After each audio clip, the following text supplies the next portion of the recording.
Paleolithic peoples devised shamanism, the religious system in which a practitioner goes into trance, communicates with spirits, and gains information valuable to others.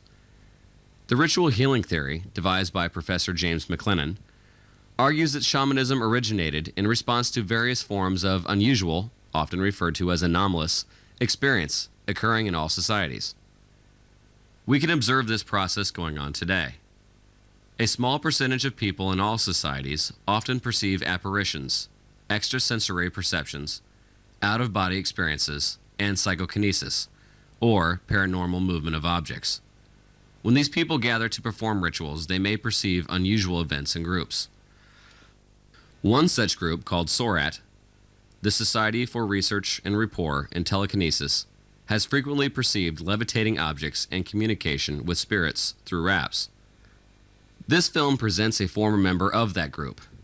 He is interviewed by both independent researchers as well as fellow members of SORRAT, who recollect experiences they share when the group began.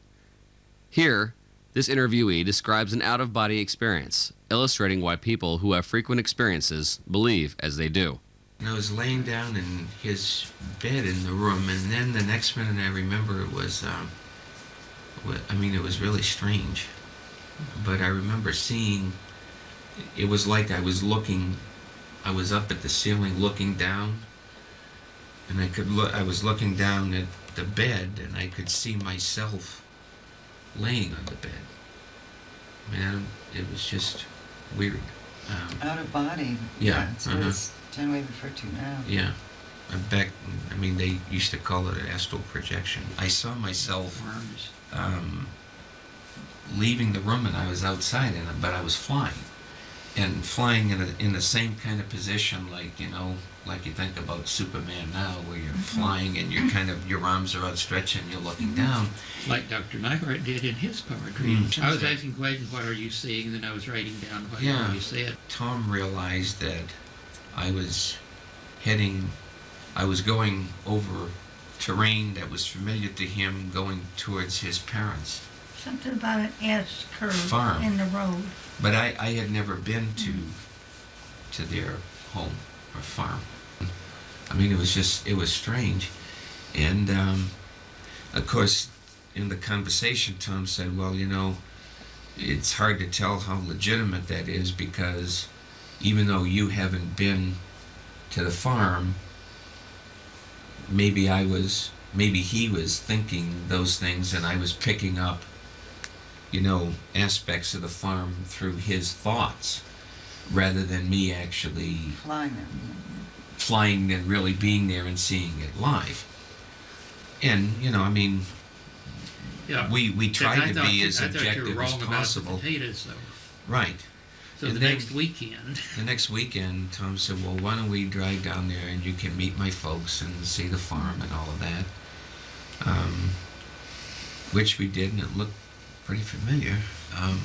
Did it? His dad wore the shirt that was in the wash basket.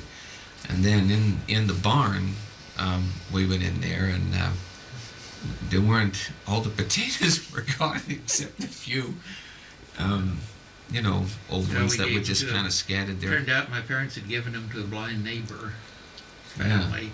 So without me knowing it. So that kind of turned the corner for him, because he said, well, that led some credibility that it wasn't me just reading his mind, because if I was in his mind, it was the full stalls of the potatoes, not just a few scattered in the stalls. It was memorable for me. There were others, but that one probably was.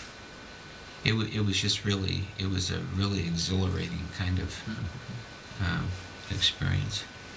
The famous poet, Professor John G. Nyhart, published the book Black Elk Speaks in 1932 and organized the SORRAT group in 1961 with people from this film, who were then university students.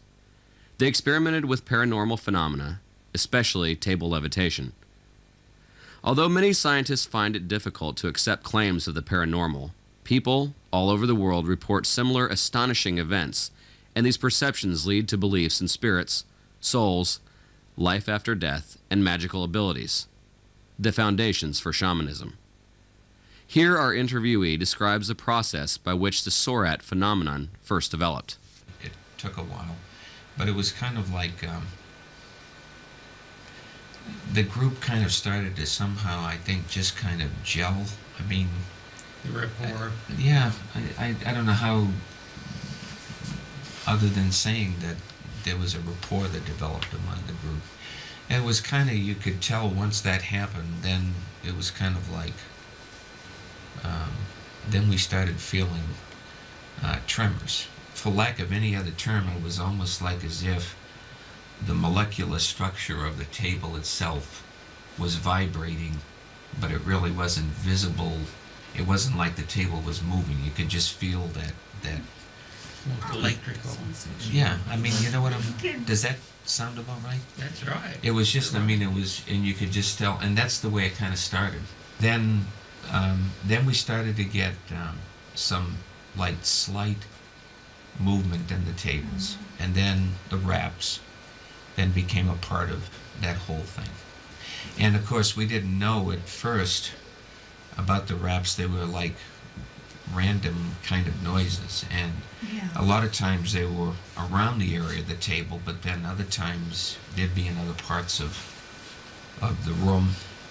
We used to sit mainly in that living room Yeah. area, but then you'd get them out in that kitchen and that dining area.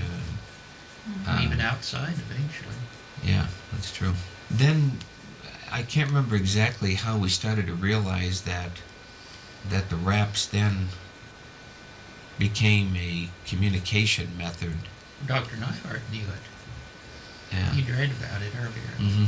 One rap for yes. Yeah, and then he started Alphabet. kind of like asking questions about that, like depending on like if we were asking questions, and then he would say, well, you know, like one rap for yes and two for no, and then it was just like a rap for each letter of the alphabet, like one for A and two for B and three for C, four for D.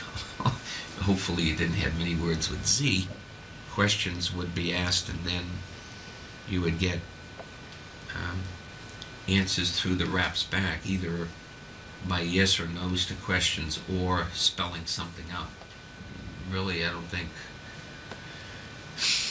all of us for sure knew what to make out of the whole thing with the movements and everything, because we were just thinking, well, you know, maybe there's some physiological reaction between the group developing, and then that's somehow acting on the molecular structure of the table, some kind of interaction or something, not really thinking that there was anything maybe early on spiritually connected with it, or even anything that was communicating. I think the communication portion of it was kind of a major breakthrough, because then at that point that made it a whole different ballgame. You were, you know, dealing with some kind of intelligence or entity at that point, which then took it out of just the realm of randomness. SORRAT group members describe many various events reinforcing their beliefs. John Neihart and others devise complex tests. Often loud rapping sounds were reported to come from the ground, the floors of various people's houses, and even in public places, such as restaurants. Here, a researcher listens to raps with a stethoscope. As the group developed, such paranormal phenomena became more frequent. Neihart would attempt experiments of increasing difficulty as the group gained confidence. He kind of put the bar up again when instead of getting something coming from the same room,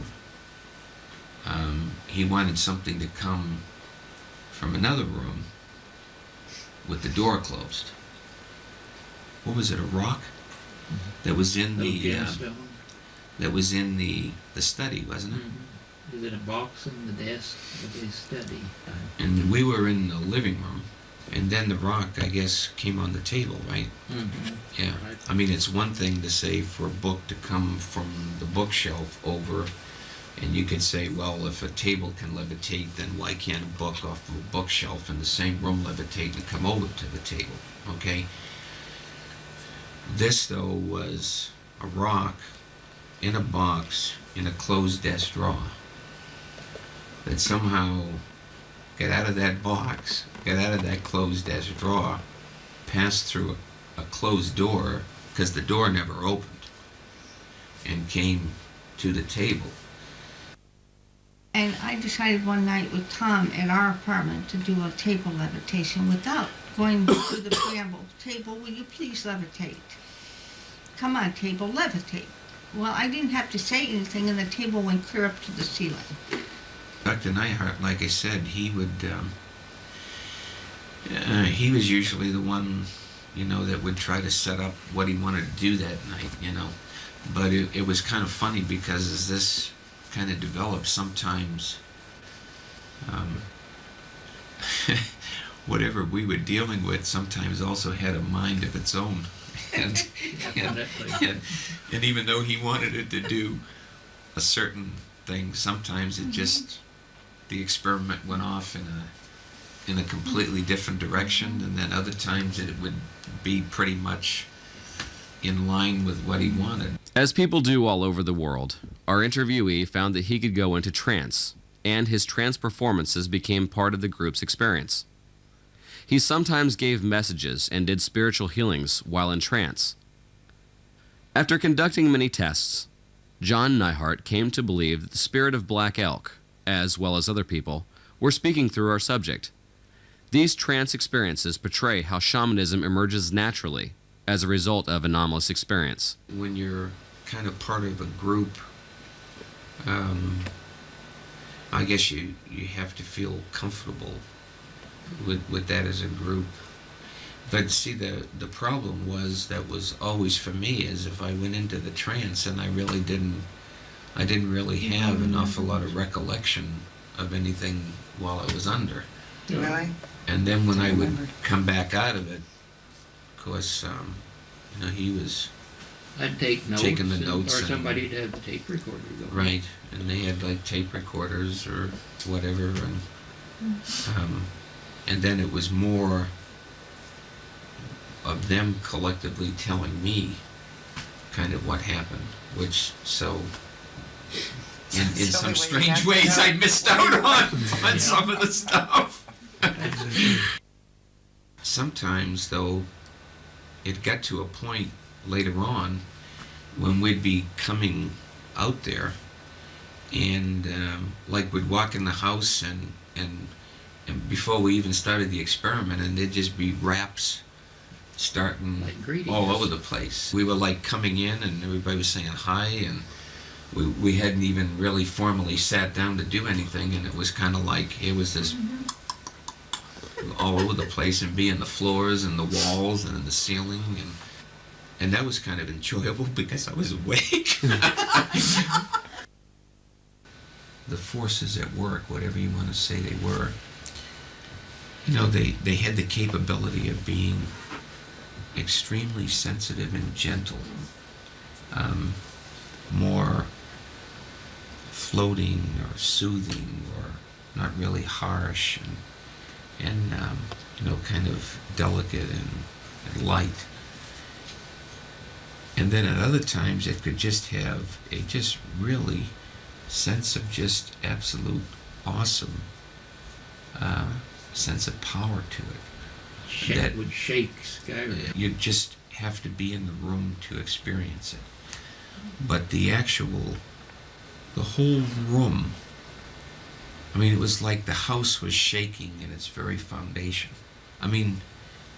No, I'm not exaggerating. It was just unbelievable. Rather than an object in the room vibrating, it was like the whole room, the floor, the walls. Everything was moving. Earthquake effect. Yeah, exactly. It felt like, as a matter of fact, I think the first time it did occur, that's what we kind of thought.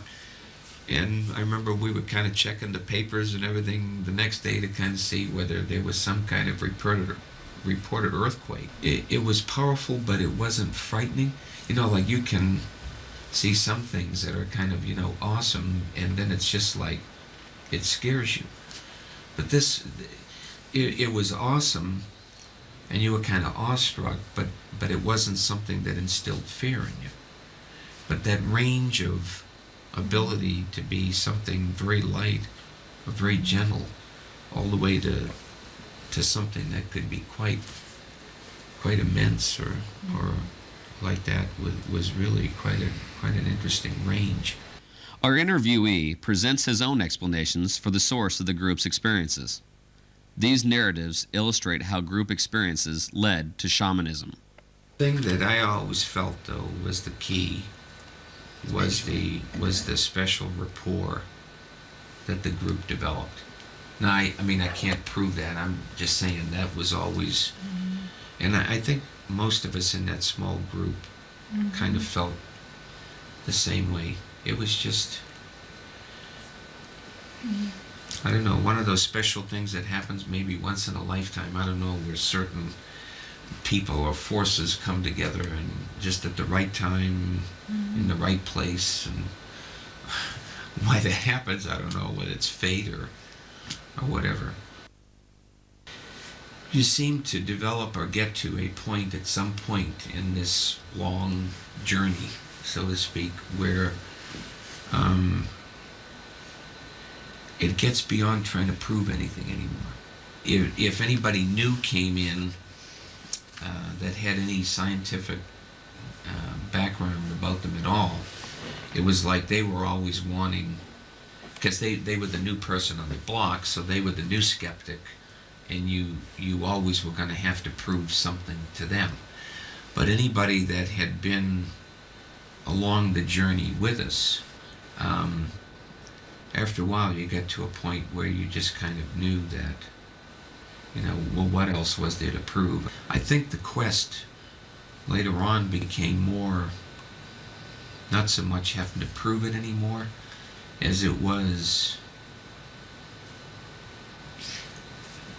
some kind of spiritual enhancement and development as a group and as people.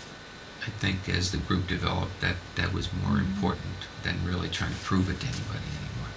Like the members of the Neihart SORRAT group, Paleolithic humans who perceived frequent anomalous experiences would have gathered together to gain insight from each other to understand their unusual experiences. Patterns within first-hand accounts of unusual experience from all over the world support the argument that ancient people devised shamanic belief systems as a result of the experiences they perceived as individuals and when in groups.